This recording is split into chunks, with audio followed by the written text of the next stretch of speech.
आप सभी को जय मसीह की मेरे प्रिय भाई बहनों। आज इस वीडियो में बात करने वाले हैं कि जिस तरीके घटनाएं लगातार हमारे सामने आ रही हैं। हालांकि जब से सावन का महीना शुरू हुआ है तब से और हमें देखने को मिलती हैं। अभी 5-6 दिन हुए, कम से कम इसमें बहुत सारे ऐसे हादसे हो चुके हैं जिसमें से तो पुलिस थाने तक किसी प्रकार की कोई प्रक्रिया हुई ही नहीं है। जिस तरीके देखने मिलता है, कोई मुस्लिम मिलता है तो मारते हैं, कोई ईसाई मिलता है तो मारते हैं, कोई और धर्म जाति का मिलता है, समुदाय का मिलता है तो उसे मारते हैं।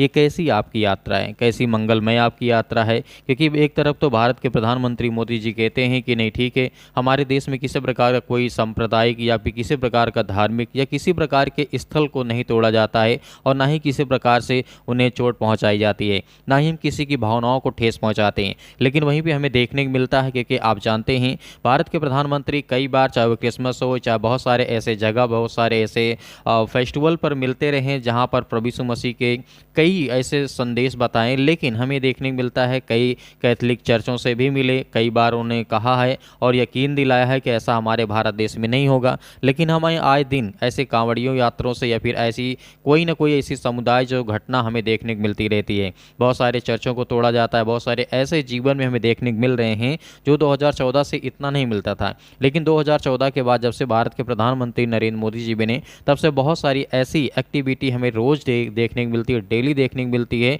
कि जहां पर चर्चों को तोड़ा जाता है, कहीं किसी मस्जिद को तोड़ दिया जाता है, कहीं किसी मुसलमान को मार दिया जाता है, कहीं किसी ईसाई को मार दिया जाता है। तो ये बहुत सारी हमें एक्टिविटी देखने को मिलती है। अब इसमें कोई दो राय नहीं है, हमें कोई सोचने वाली बात नहीं है कि भारत के प्रधानमंत्री झूठ नहीं बोलते हैं क्योंकि वो मंच पे और दिखाने के लिए तो और कुछ बोलते हैं लेकिन उनके मन में कुछ और रहता है। ऐसी चुनावी यात्रा के दौरान बहुत सारे ऐसे मस्जिद में गए और दूसरी बात चर्चों पर गए, बहुत सारी ऐसी यात्राएं की, बहुत सारे लोगों को आश्वासन दिया गया कि ठीक है, हमारे जो हिंदू समाज के लोग हैं वो किसी प्रकार की आपको क्षतिग्रस्त नहीं करेंगे, आपके चर्चों को नहीं तोड़ेंगे, हमला नहीं करेंगे। यदि कोई धर्म परिवर्तन करता है, कोई जाति लेकर के कोई बहुत सारी एक्टिविटी आपके सामने से निकल करके हमारे पास आती रहती है। लेकिन अभी तक कोई भी किसी प्रकार का यहाँ पर हमें संदेश ये देखने नहीं मिलता है, कहीं भी ये भी हमें कोर्ट में साबित करते हुए नहीं देखा गया कि इस व्यक्ति के द्वारा इसने 50 लोगों का धर्म परिवर्तन कराया इसीलिए इसे सजा। हाँ, कोई धर्म परिवर्तन कराता है, कोई जात बदलता है, उसके सख्त खिलाफ